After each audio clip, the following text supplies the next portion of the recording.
Halo teman-teman, kemarin ada yang bertanya tentang masalah apakah SEO bisa tertracking langsung ke penjualan, tidak ya? Ataukah SEO itu bisa sampai tahu omset dan profit yang terjadi ketika kita mengoptimasi SEO? Untuk teman-teman penasaran, maka teman-teman tonton aja video ini sampai selesai.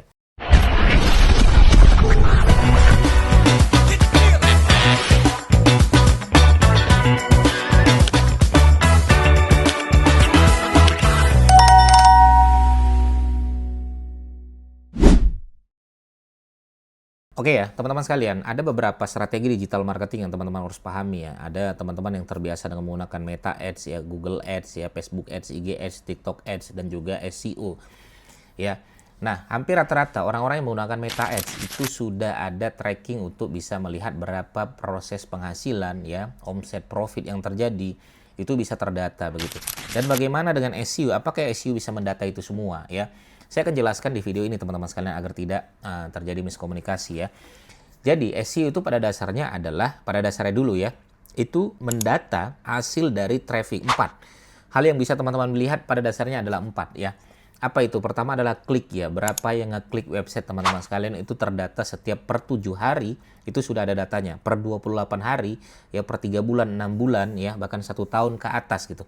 Jadi yang bisa dilihat yang pertama adalah klik ya, seberapa banyak orang ngeklik. Klik ini berarti masuknya adalah traffic ya, seberapa banyak orang masuk ke website kita dan melihat website kita, itu berarti traffic ya. Dan traffic ini juga kita bisa tahu dari kata kunci mana saja orang bisa masuk ke website kita gitu kan. Yang kedua yang bisa teman-teman lihat di dalam sebuah website itu adalah tayangan. Tayangan itu apa? Tayangan itu adalah muncul di website. Ya, jadi kalau nanti teman-teman bisa lihat di Google Console, teman-teman bisa melihat seberapa banyak ya orang yang ngeklik website kita dan seberapa banyak website kita tuh muncul di pencarian Google. Ya, muncul di pencarian Google itu namanya tayangan, oke? Dan Google memberikan data di situ. Itu yang bisa teman-teman lihat secara umum gitu. Berapa yang muncul di Google, berapa yang ngeklik orang, berarti berapa trafficnya, berapa yang muncul di Google. Yang ketiga, ada namanya CTR. CTR ini apa? CTR ini adalah klik per tayangan dikali 100%. Ya, jadi kalau CTR semakin besar itu semakin bagus, tapi di dalam dunia SEO 2% itu sudah cukup bagus. Kalau di dunia SEO ya teman-teman sekalian, jadi 2% itu cukup bagus ya. Klik per tayangan dikali 100% itu namanya CTR. Semakin besar CTR-nya berarti website kita semakin disukain oleh orang-orang ya. Muncul Google diklik, muncul di Google diklik. Nah, semakin sering diklik orang website kita ini, maka CTR semakin besar. Oke. Nah, yang keempat yang bisa teman-teman lihat adalah posisi ranking. Google itu per 7 hari, per 1 minggu, ya, per 1 bulan, per 3 bulan, per 6 bulan, per 1 tahun, dia memberikan posisi ranking kita di setiap kata kunci yang mau kita targetkan. Ya. Jadi makanya nanti teman-teman bisa lihat, bisa diekspor saja. Nanti datanya kelihatan di situ apa kata kunci targetnya, berapa kliknya, berapa tayangannya, berapa CTR-nya, berapa posisi yang terjadi di dalam website tersebut. Gitu kan? Nah, itu tracking bisa teman-teman lihat di dalam dunia SEO. Pada dasarnya seperti itu. Nah, pertanyaannya masuk adalah, bisa nggak sih Mas Didik kita bisa trackingkan website kita ini sampai proses finance ya? Berapa omset yang terjadi, profit yang terjadi, ya berapa orang yang sudah mencoba untuk membeli gitu kan, tapi tidak jadi.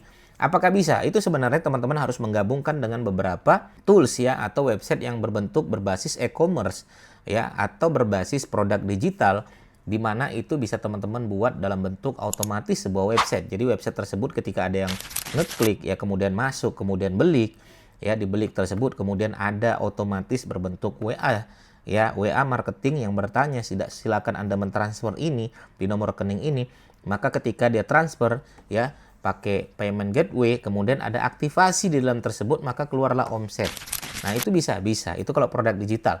Ya, nanti website teman-teman sekalian itu bisa dikonekkan dengan beberapa tools ya. Ada juga orang misalnya dia gabungkan dengan link.id misalnya, bisa nggak? Bisa saja, nggak ada masalah teman-teman sekalian. Artinya nanti website tersebut ketika ada yang order itu masuk ke link.id. Nanti teman-teman bisa lihat berapa sih yang datang ke link.id, berapa sih yang sudah membeli, berapa sih yang sudah proses pembayaran, berapa omset yang sudah saya dapatkan. Itu bisa teman-teman cairkan di situ. Jadi artinya website itu bisa berdiri sendiri dengan SEO teman-teman bangun dengan Google Console-nya sebagai teman-teman jadikan sebuah data. Ya, kemudian teman-teman bisa konekkan ke link.id. Simpelnya seperti itu. Kemudian data yang berikutnya teman-teman bisa lihat dari link.id. Saya biasa seperti itu, saya gabungkan, saya konekkan, sehingga setiap ada yang order itu saya arahkan ke link.id. Setiap ada yang melihat-lihat konten saya arahkan ke website saya, dan Google Console akan mendata itu semua. Gitu kan? Jadi, ada sehingga apakah SEO bisa mendatangkan sebuah prospek penjualan? Bisa-bisa saja, itu tadi. Teman-teman bisa konekkan di berbagai itu. Dan ketika ada yang beli lewat link.id pun bisa masuk ke email ya untuk melakukan proses pembayaran. Nanti kalau misalnya WA marketing juga bisa teman-teman ikutkan di sana gitu kan. Nah, itu dari link.id. Artinya teman-teman sekalian, ya, SEO ini ya fokusnya 4 tadi, ya.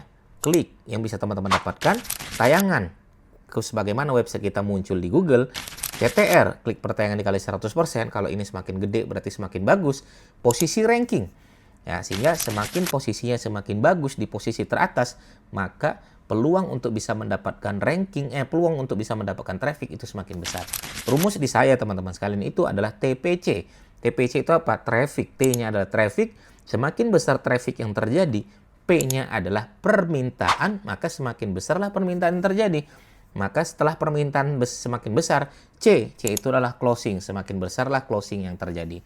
Oke, begitu teman-teman sekalian. Itu dari saya. Semoga bermanfaat. Jadi kalau teman-teman yang pengen main SEO, apakah SEO masih bisa berjaya untuk dalam proses penjualan, bisa dikonekkan? Bisa sekali teman-teman sekalian.